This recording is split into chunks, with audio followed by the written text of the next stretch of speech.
नमस्कार, आप मुझे देख रहे हैं एमएनएस न्यूज लाइव पर। खबरों की शुरुआत करें इससे पहले एक नजर आज की हेडलाइंस पर।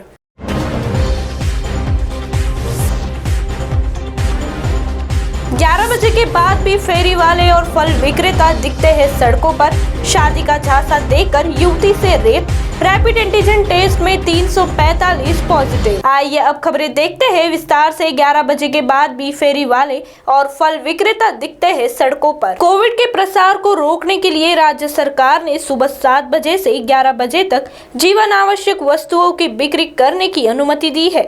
इसी तरह बिना किसी कारण के सड़कों पर घूमने वालों पर कार्रवाई के आदेश भी दिए हैं। लेकिन इसके बाद भी नागपुर शहर की सड़कों पर दिन भर जगह जगह फल विक्रेता, सब्जी विक्रेता जमे दिखाई देते हैं। इसी तरह बेवजह घूमने वालों की संख्या में एक बार फिर वृद्धि हुई है। कोविड के बढ़ते मामलों के कारण जिले में मरीजों की संख्या बहुत अधिक हो गई है।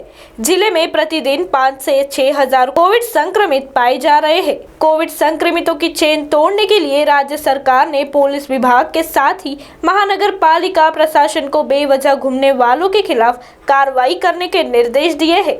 वहीं जीवन आवश्यक वस्तुओं की बिक्री करने वाले दुकानदारों को केवल सुबह 7 बजे से सुबह 11 बजे तक ही दुकानें शुरू रखने के आदेश दिए गए हैं।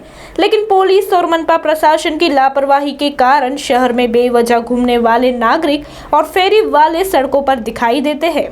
तो वहीं दूसरी ओर शादी का झांसा देकर किया रेप। शादी का झांसा देकर युवती से बलात्कार करने वाले युवक के खिलाफ गणेशपेट पुलिस ने मामला दर्ज किया है। आरोपी अविनाश दोंडीराम भीमटे पार शिवनी है। पीड़ित 24 वर्षीय गणेशपेट थाना परिसर में रहती है।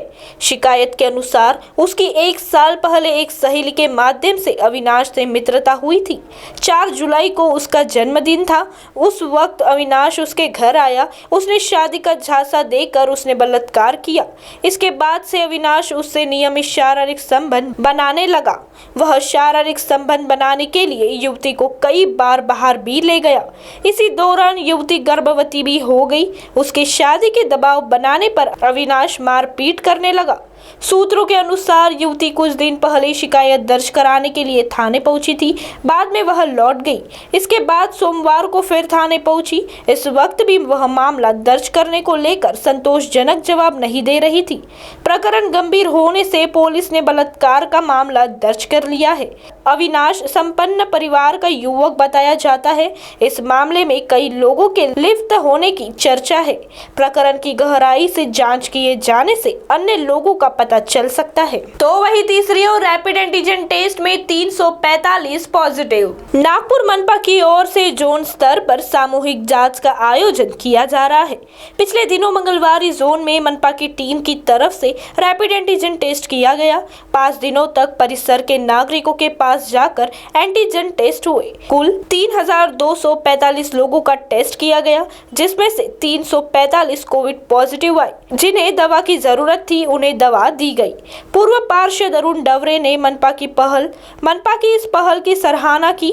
उन्होंने कहा कि कोविड को नियंत्रित करने के लिए इस प्रकार के टेस्ट जोन स्तर पर होने चाहिए।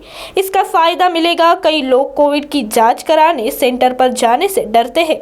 कोविड पर अंकुश लगाने के लिए इस प्रकार के कैंप का आयोजन होना चाहिए। अब आप हमारे चैनल को ऐप पर भी देख सकते हैं। प्ले स्टोर में जाकर एमएनएस हिंदी लिखिए और ऐप डाउनलोड कीजिए। साथ ही साथ आप हमारे फेसबुक पेज को भी लाइक कर सकते हैं और उन पर भी खबरें देख सकते हैं। लिंक हाइक ट्विटर, इंस्टाग्राम पर भी आप हमारे खबरों को देख सकते हैं। आप हमारे चैनल को यूट्यूब पर भी देख सकते हैं और इसे यूट्यूब पर सब्सक्राइब करना ना भूलें। फिलहाल वक्त तो चला है एक ब्रेक का। ब्रेक से लौटने के बाद देश और दुनिया की तमाम खबरें देखने के लिए जुड़े रहिए हमारे साथ एमएनएस न्यूज लाइव पर। नमस्कार।